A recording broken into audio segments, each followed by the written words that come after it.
Hello viewers, 4DIYers here back on the tutorial video for everyone. Now in this particular video here I'll be doing a demonstration on how to plastic dip the wheels on your vehicle. Now what I have here is I have a set of four 16-inch aluminum rims. Now what I'll be doing is I'll be plastic dipping the satin gray finish. I won't be using Glossifier either. What we want to do first is we want to wash our rims thoroughly to ensure that there is no dirt or debris on the surface. The dirt or debris could cause adhesion problems and also cause imperfections in the final painted surface, and we don't want that. Now if you're unsure how to wash your rims, I will have a link to a tutorial in the description below. Now as for the supplies I'll be using here, first, we want to start with here is you want to be using a respirator. Now breathing in this stuff is toxic and you don't want to be breathing it in. Even if you are painting outdoors, you can still breathe it in. So therefore have a proper respirator. Now I do have ones with the replaceable filters on it, but you can also get the other style as well, with just the disposable ones that just go over your face instead of having the separate filters on here. As for the other materials here, what I'll have here is just a broom here, basically because I've been rolling around the tires on the ground. Just want to ensure there is no dirt on there. So give the tires a good sweep off first, because we will be rotating them, and that does give the chance for any debris to fall into the final painted surface. Also the surface we are working on, we want to make sure it's clean, so make sure you do sweep off any debris on the ground. I'll be using painter's tape here. As you can see, I do have my can of plastic dip here. What I'll be using here is just a satin black, as I mentioned earlier. I will be applying no Glossifier because I'm not looking for a high gloss finish. Next, what I have here is some rubbing alcohol. Now this is fairly inexpensive to buy. What this is for is just to wipe down the surface to ensure that there is no residue from our skin or even from the soap that we used previously. That ensures maximum adhesion. Next, what I have here is I have some just lacquer thinners. All that's for, you don't need it, but I used it for because I do have glue on wheel weights on my rims, and some of the excess glue was left on there before, and it was fairly hard to clean just scrubbing it with my nail or using the rubbing alcohol. This stuff cleans it off perfectly. This stuff here you can also use if you've had your tires recently installed and you do have a sealant on the rims. Sometimes that can be hard to remove as well. This removes it perfectly. And we also have two separate cloths here, lint-free cloths. One will be for the lacquer thinners, the other one will be for the rubbing alcohol. Now you don't want to mix chemicals on one cloth. Now you can see here I've already taped off the valve stem cap here because I don't want that being solidified with the plastic dip on there. I want to be able to remove that afterwards. I've already removed the center cap as well. Center cap just push out from the opposite side. Now you can go ahead and remove those if you choose to. I want to have mine exposed, just the logo on there. Now if you just want to go right over top of them, you very well can do that as well. Now you can see here I've applied a little bit of rubbing alcohol on there. Now with this stuff here, what it does is it removes any residue on the surface, but it's also a fast evaporating and doesn't leave any residue afterwards, which could cause adhesion problems. So what you want to do is just give the surface a good wipe down, ensure that there is nothing left on there. We'll go around the edge between the edge of the wheel and the tire here. We also want to make sure we go inside each of the lug stud holes and around the center cap area if we do have that removed, as well as around the valve stem area. And once you've done that, you can go ahead, flip it around to the opposite side. We want to clean the opposite side as well. Now I do find this is a lot easier to do when you do have the wheels removed from the vehicle, because you're able to get into the back sides there. If you just do the front surface here, you get overspray in behind, which is fine if you can live with it, but sometimes because of the angle of the spokes and depending on the complexity of the rim, you won't be able to get a full coverage. Here I've already prepped the surface on the inside here. I've ran tape around where the hub face does meet. That ensures when we do bolt this back up, we won't have any problems where it does throw the wheel off balance. Now I do have a wheel weight, I believe it's on this side and the inside there. I have left that on. We're just going to go right over top of the wheel weights with the plastic dip. Now if you do have to get your rims balanced, get them before doing this process, because if you do have to put the wheel weights on after, there might be some adhesion problems. Now if you do have the ones that snap on the lip, even those could even scratch the surface. Now we want to start with the rear of the rim, because if there is any overspray, the overspray will be directed towards the first portion that has been painted. Therefore you can do the best quality finish on the front side there. Now if you do it the opposite way, you'll have overspray on the front side, or the possibility of it. Therefore you might not have that nice high quality finish that you were wanting to achieve.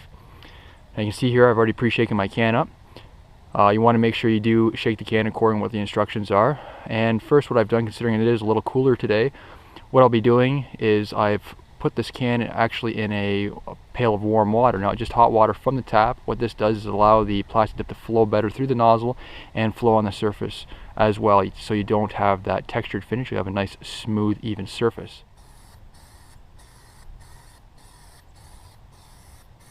Here, I do have the first coat on. Now it's just starting to set up. I'm going to wait probably between 5 to 10 minutes. Now obviously it does depend on the temperature outside and how heavy of coats you do apply before I do go ahead and apply the next coat. Now you can see here there is a nice fine speckle finish throughout the whole thing. Now that is because I do put it in warm water and it allows it to flow a lot nicer. Now if you didn't do that and the can was cold, you would have a lot thicker speckles, therefore that gives you that textured finish in the end. Now with these rims being silver, I will have to apply more coats because I am applying a dark color.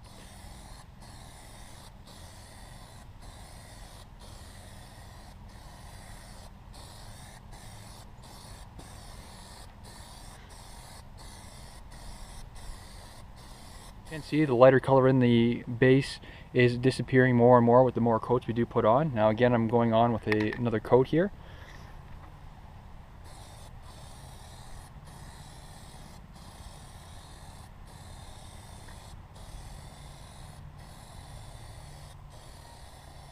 Now just to give you a different perspective here, just to what it looks like, I did a final full wet coat on the inside there, so it kind of just gives it a nice smooth finish there. Now we will have to worry about overspray coming in between the spokes as well. Now this was roughly about 4 coats. Now this will depend on the thickness of the coats and what the color is on the base, as I mentioned before, of how well this will coat in the inside of the wheel. And once you've done, what I'll do is I'll let this set up a little bit more so it's a little easier to handle, and I'll flip it around. Now, I forgot to make this note before, but if you are finding that you do have tires that don't bulge out from the sides or the edge of the wheels, what will happen there is when you do flip it around, you will be sitting on the rim instead of the tire. Now you can see these ones here, I do have a bit of a bulge, so I don't have to worry about that. Now if you do have that scenario, what you can do is you can either stand them up like so, what I'm doing here, and just rotate them around. Again, ensure that there is no dirt or debris on the ground or on the tires, which will fall in the paint when you do flip these over or when you're rolling them around. Or you can set a couple blocks of wood, say one on the west side and one on the other side there, just so it elevates it from the surface you're working off of. Now before we flip it over to do the opposite side, and before the plastic dip is cured on the inside here, we want to remove the tape on the hub surface here. Now if we leave it on for too long, you can risk the chance of actually peeling the plastic dip off the rim here. Now you can see I am touching this already, so this is dry. And all that tape does is cause a transition line between any of the overspray and between the finished surface here. Now if you were just to leave it and peel this off after without having the tape on there, you could risk the chance of peeling off the plastic dip on the painted surface, and therefore you would be able to notice that possibly through the spokes. And as you can see any of the overspray on here, what we can just do is I just take my nail here, and you can see it does slowly come off. Now when you want to remove this when the rim is fully cured on the inside, just so that any particles don't fall in the painted surface. And next we're moving on to the front side here. Now in case I didn't mention this before when I was doing the back side, between the rim and tire surface, what you want to make sure is you do have a little bit of a heavier coat on there, so when we do peel this off after, it does come off nice and easily, as opposed to little tiny pieces which can be time consuming to remove afterwards. Now what I did, I just give the surface here, just to ensure I didn't touch it with my fingers, which would leave any oil from my skin on there, which would contaminate the surface and cause adhesion problems. If you did touch it, you can go ahead and wipe it with a little bit of rubbing alcohol there, just to ensure, let it dry. Then we can go ahead and we'll do the exact same process, a light mist, ensuring we get all the areas, and we'll slowly work our way up until we do have 4 to 5 coats on the finished surface.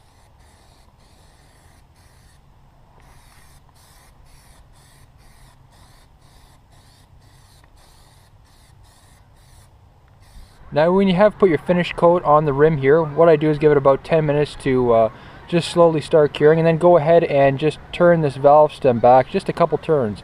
That just ensures that if you do have a little bit extra material on there, it'll just break the transition between that. Now when applying the final coat of plastic dip, you want to apply just a little heavier coat than you were doing to the previous coats before. Now that ensures that it gives a nice even surface. Now the coat before that, before the finished coat, you want to ensure that everything is nicely covered, that there isn't any previous color from the rim showing through your plastic dip coating. Now with the little heavier coat, what that ensures is that you get a nice smooth even surface with no orange peel. You can see here I do have a nice smooth surface, no orange peel, and it doesn't come across as being a rubberized type coating on there. It actually looks like paint or even a powder coat surface.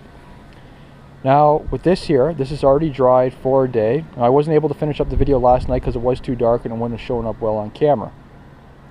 Now you can see here I just started peeling up the plastic dip here. Now I'll show you how to do that just in a moment here, how to remove that from your tires. Now I haven't went ahead and taped off the edges there, therefore I will have some between the tread as well, so I'll have to clean off the finer stuff with another method besides the peeling method, which I will show you how to do. Now with removing the plastic dip on the tires here, what you can do is sometimes you can just peel it up with your nail here. Now this can be a little hard here, or you can use a toothpick. Now what you can do is, once you just kind of get a spot there that just starts to pop up, it's a little hard sometimes to do this, especially if it's been sitting for a day. It's a little easier when it is fresh, but you can see that I do have a spot that's popped up already. Now I wouldn't recommend normally using a screwdriver for this because you can risk damaging the tire. Therefore I just use a little toothpick. It's soft, it does have give to it, and once you have it peeling up there, that's all you need. And as you can see, the way it does come off the tire now. Now once you start pulling it, you do have to be careful. This is why I mentioned before you do apply a little thicker coat on the tire here, because it does make it a lot easier to remove. Now if you do apply a thinner coat, what will happen here is it'll just start ripping off in little bits.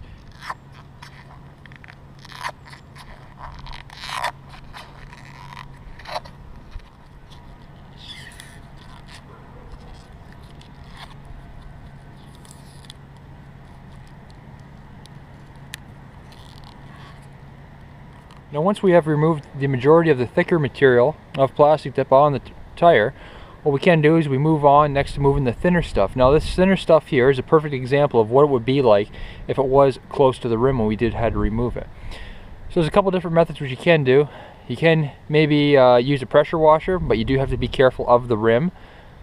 You go ahead and use a cloth and you just wipe it off. You can see it just slowly does drag off. Now this is a little time consuming, but it will be off shortly. Next, what you can also do is you can use a coarser bristle brush or just a broom here, and you just go ahead and slowly work it off. Now you do have to be careful with using a broom or a brush because you can risk scratching the surface on the rim here, and we don't want that. Now another little procedure which you can do before we do plastic dip the rims here is you can apply a little tire shine on, and that does help remove it a lot easier. Now the only reason why I don't recommend that is because we do have to handle the wheel here to move it back and forth, and what can happen here is even if we touch the surface and the tire shine does leave an oily film, you can accidentally touch the rim, and therefore you would have adhesion problems in that portion. If you do decide to remove the plastic dip with the pressure washer, what I would normally recommend is that you wait for the plastic dip on the rim to harden fully before you do go ahead and use the pressure washer. If the plastic dip is a little bit soft, what can happen is if you do get water present on the surface, it might leave some staining on there. Depending on how many coats you do apply of plastic dip to your wheels will depend on how long it will cure for.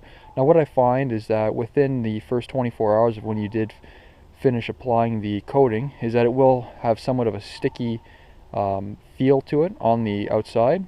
Now it is still hardening, and if you do wait just a little bit longer, normally I would say about a week for it to fully cure. It does depend on what type of weather or climate you do have and how heavy of a coating you did apply. Now as for how many cans I used 4 cans of plastic dip on these rims. Now as I mentioned earlier, these are 16-inch rims and I did both sides of them.